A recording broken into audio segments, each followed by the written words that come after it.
Before we begin cleaning, make sure that the system is filled with cleaning solution and that all the necessary tools are attached to the system.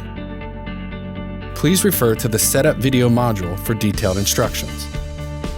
To begin, wheel the system to the area to be cleaned and place a wet floor sign in a prominent location.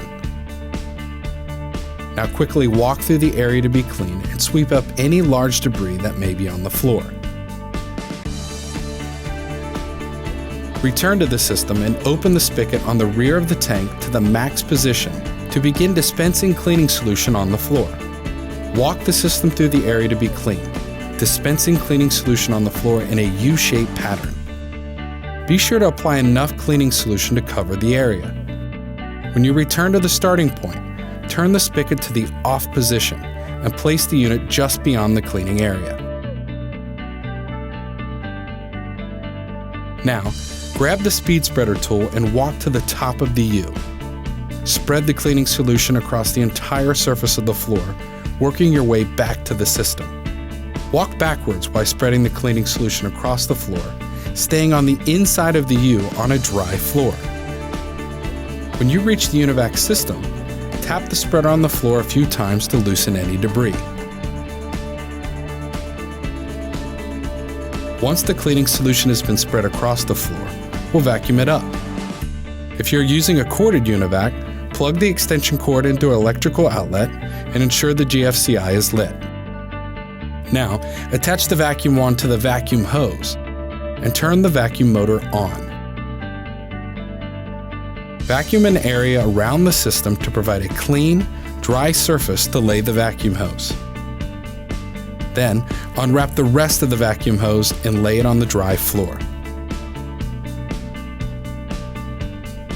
Begin vacuuming the floor starting at the system and working your way to the furthest point from the system.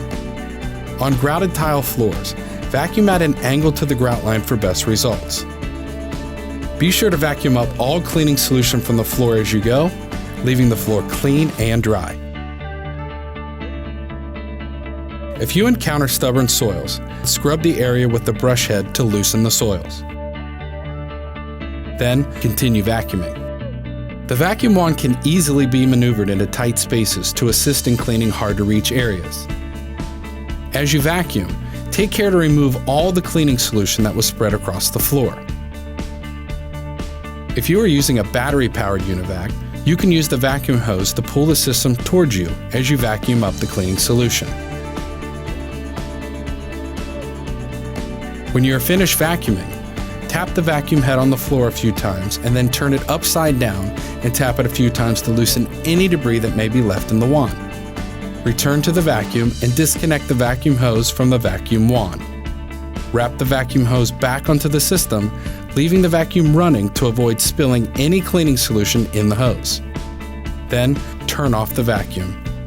If you're using a corded univac, unplug the electrical cord from the outlet and wrap the cord back onto the system. Finally, remove the wet floor sign and continue to the next area to be cleaned. If you are finished with your cleaning task, it's time to empty the vacuum tank. In the next video module, we'll cover the process of emptying and rinsing the vacuum tank.